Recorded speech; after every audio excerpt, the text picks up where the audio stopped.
အားလုံးပဲမင်္ဂလာပါရှင်ကျမဒီဗီဒီယိုမှာပေါ့နော်ဒ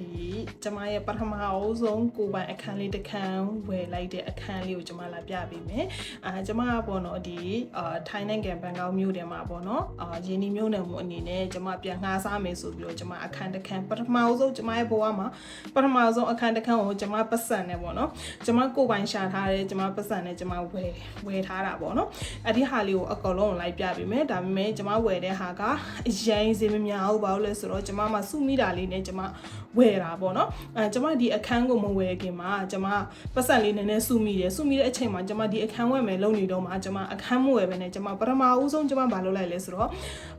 ကျမတို့ရဲ့ဒီဘာသာအရာပေါ့နော်ကျမကဒီUmrah ကျမသွားလိုက်တယ်ပေါ့နော် Umrah သွားတယ်ဆိုတော့ကျမဒီဆော်ဒီအာရေဗျနိုင်ငံမှာပေါ့နော်ဒီမက္ကာမဒီနာကိုကျမသွားပြီးဖျားဖူးတယ်ပေါ့နော်ဒီလိုမျိုးဘာသာတခြားဘာသာ language နဲ့ပြောမယ်ဆိုလို့ရှိရင်ပေါ့နော်အဲ့လိုဆိုတော့ကျမအဲ့ဒီ Umrah ကိုကျမအရင်ဆုံးထွက်လိုက်တယ်ကျမတို့မိသားစုအလိုက်ပေါ့နော်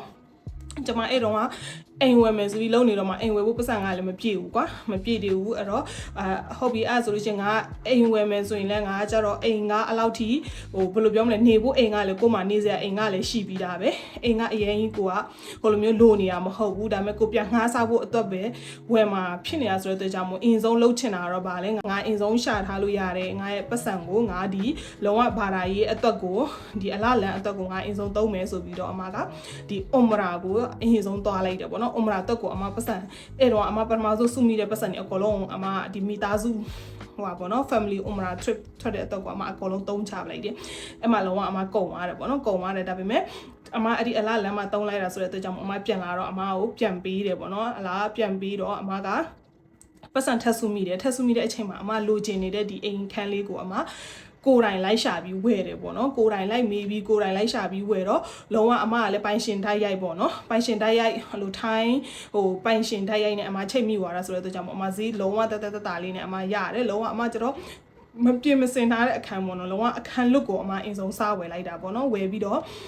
အဲ့ဒီအခန်းဖြောင်ထဲမှာပဲအမပြင်ချင်တယ်လို့အမလှုပ်ချင်တယ်လို့အမလှုပ်မယ်ဆိုပြီးတော့လုံးဝအခန်းလွတ်ကြီးကိုအမဝယ်လိုက်တယ်ပေါ့နော်ဝယ်ပြီးတော့အမလုံးဝအစအဆုံးပြန်ပြင်တယ်ဒါပေမဲ့ဖြစ်ချင်တော့အမအခန်းကအရင်အများကြီးပြင်စရာမလိုဘူးပေါ့နော်ဒီအောက်ကဒီဟိုဆိုလို့ရှိရင်ကြွေပြားလေးပါလေဆိုလို့ရှိရင်အကောင်းကြီးရှိသေးတာပေါ့နော်လုံးဝပြင်စရာမလိုဘူးအဲ့လိုဆိုတော့နည်းနည်းပပဆေးလေးပါလေးတုတ်တယ်ပြီးတော့အခန်းထဲမှာဒီ furniture လေးတွေအမထည့်တယ်ပေါ့နော်ဒီတော့အမအဲ့ဒီဗီဒီယိုလေးကိုအမအခုပြပေးမယ်เนาะအမဆက်ဝယ်တဲ့အခန်းပုံစံနဲ့အမပြင်လိုက်ပြီးဖြစ်သွားတဲ့အခန်းပုံစံလေးလိုက်ကြည့်ပြီเนาะအဲ့တော့ဒီအနောက်ကအခန်းလေးပေါ့เนาะအဲ့ဒီအခန်းလေးကိုကျွန်မပထမဆုံးစဝယ်တာပါဒီလိုမျိုးအခန်းလွတ်ပေါ့เนาะဘာမှမပါဘူးလုံးဝအခန်းပြောင်းအခန်းကိုကျွန်မဝယ်တာပေါ့เนาะဒါကိုပါတာကိုလိုက်ရှာပြီးတော့ကျွန်မဒီထိုင်းအုံနာနဲ့တိုက်ရိုက်ချိတ်မိပြီးတော့ကျွန်မဝယ်လိုက်တာပေါ့เนาะလုံးဝလေးဘတ်9သိန်းတောင်မပြည့်ဘူးကျွန်မဝယ်တာဒီအခန်းကလေအဲ့တော့လေအရန်နေပတ်စံအများကြီးနဲ့ဝယ်လိုက်တယ်လို့ထင်နေမှာဆိုလို့ဒါတိုက်အဟောင်းလည်းဖြစ်တော့လေသူကဒီတိုက်တက်တန်းကအနှစ်20လောက်ရှိပြီပေါ့နော်အဲ့တိုက်ခန်းဒါပေမဲ့ကျွန်မပြန်ငှားဖို့ပဲကျွန်မဝယ်တာဆိုတဲ့အတွက်ကြောင့်မို့ပြီးတော့ကျွန်မစမ်းကျင်တာပေါ့နော်ကျွန်မတခုခုပြန်လုပ်ကျင်တာဆိုတဲ့အတွက်ကြောင့်မို့ကျွန်မစမ်းပြီးတော့ဒီပတ်စံနည်းနဲ့ပေါ့နော်ကိုစုမိတော့ကအဲ့ပတ်စံဒီတိုင်းထားလို့ရှိရင်ကျွန်မတခုခုအဲ့လိုမျိုးပေါ့နော်ကုံသွားမှာဆိုလို့ဆိုပြီးတော့ဒါပေမဲ့ကိုရီးယားအစကတည်းကအဲ့လိုအရန်သုံးဖြုံးတဲ့တဲမှာတော့မပါဘူးပေါ့နော်အဲ့လိုဆိုတော့ဒီစုမိတဲ့ဟာလေးကိုကျွန်မချက်ချင်းတခုခုလေးအဖက်တင်သွားရအောင်ဆိုပြီးကျွန်မဒီလိုအခန်းလေးတစ်ခန်းအမှကျွန်မကောက်ဝယ်ထားလိုက်တယ်ပေါ့နော်ကောက်ဝယ်ပြီးကျွန်မအငှားပေါ့နော်အဲ့လိုမျိုးဆိုပြီးလှုပ်ထားတာဒါကျွန်မငှားတာတစ်လောက်ကိုအခု4300နဲ့ကျွန်မအငှားတင်ထားတယ်ပေါ့နော်ဒီအခန်းထဲမှာအကောလုံးပစ္စည်းတွေအဲ့ဒါအကောလုံးကျွန်မပြန်ဖြည့်တာပေါ့နော်ဒီမီဇိုင်းတွေကအစားဒီလိုကတင်တွေပါတွေပေါ့နော်ဆိုဖာတွေခုံတွေလုံးဝအခန်းလေးอ่ะကွာလုံးဝ cute type လေးဖြစ်သွားတာပေါ့နော် minimal လေးဖြစ်သွားတယ်အဲ့လိုလေးပေါ့နော်လုံးဝနေချင်းစရာလေးပေါ့နော်အဲ့တော့1ယောက်2ယောက်လောက်နေရင်အတော်ပဲပေါ့နော်1ယောက်ဆိုလို့ရှိရင်လုံးဝကိုယ့်ဘက်ကိုအေးဆေးလေးအဲ့လိုမျိုးပေါ့နော် work from home အလုပ်လုပ်တဲ့လူတွေဆိုလို့ရှိရင်အရင်အေးဆေးတဲ့အိမ်နေရာလေးကလေဒီလိုမျိုးရေခဲတစ်တာတွေ microwave တွေ TV တွေကအစားအမအကုန်လုံးပြန်ဖြည့်ပြီးတာပေါ့နော်ဖြည့်ပြီးတော့ကျွန်မအဲ့ဒါကိုအခုအငှားလေးပြန်တင်ထားတာပေါ့နော်တစ်လောက်4300ရတယ်အဲ့တော့ဒီအခန်းလေးကကျွန်မရဲ့ပထမဦးဆုံးကျွန်မပတ်စံပေါ့နော်ကျွန်မကိုယ့်ဘာသာကိုရှာလို့ရတယ်ကျွန်မငွေနဲ့ပေါ့နော်ကျွန်မဝယ်ထားတဲ့အခန်းလေးပါရှင်ကျွန်မဒီမြန်မာမှာနေတော့လည်းကျွန်မကိုယ်ပိုင်အခန်းဆိုတာမရှိဘူးပေါ့နော်အဲ့တော့ဒီကိုရောက်တော့မှကျွန်မအလုပ်ကလေးတွ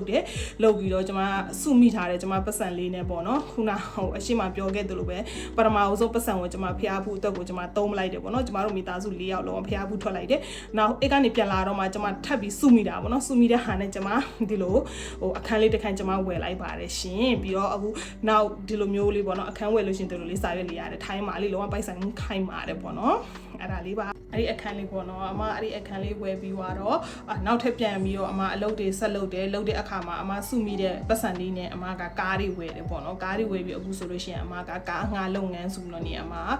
ဒီကိုပါရကိုပတ်စံလေးနဲ့ကိုဝယ်ထားတဲ့ကားလေးတွေလည်းရှိရပေါ့နော်ကားဆိုလို့ရှိရင်ကိုအမတို့၄စီးဖြစ်သွားတာပေါ့နော်၄စီးတစ်စီးကတော့အမအမျိုးသားသူဝယ်ထားတဲ့ဟာလေးပေါ့နော်ကျန်တဲ့ဟာလေးကကြတော့အမအလုပ်လုပ်ရင်းနဲ့ရလာတဲ့အဲ့ပတ်စံလေးတွေနဲ့အမဝယ်ပြီးတော့အမပြန်ကားငှားလုပ်ငန်းလေးလုပ်နေပါတယ်အဲ့တော့နောက်ဗီဒီယိုကြားလို့ရှိရင်အမတို့ဒီကားအငှားထိုင်းနိုင်ငံမှာအမတို့နေပြီးဘယ်လိုစီးပွားရေးတွေလုပ်တယ်ဒီကားအငှားလုပ်ငန်းဘယ်လိုစလုပ်ဖြစ်သွားတယ်ဆိုတဲ့အကြောင်းလေးလာပြီးပြောပြပေးပါမယ်ရှင်အမရဲ့ channel လေးကို like and subscribe ပြီးလုပ်ပေးပါဦးเนาะနောက်ဗီဒီယိုမှာတွေ့ကြမယ်တတား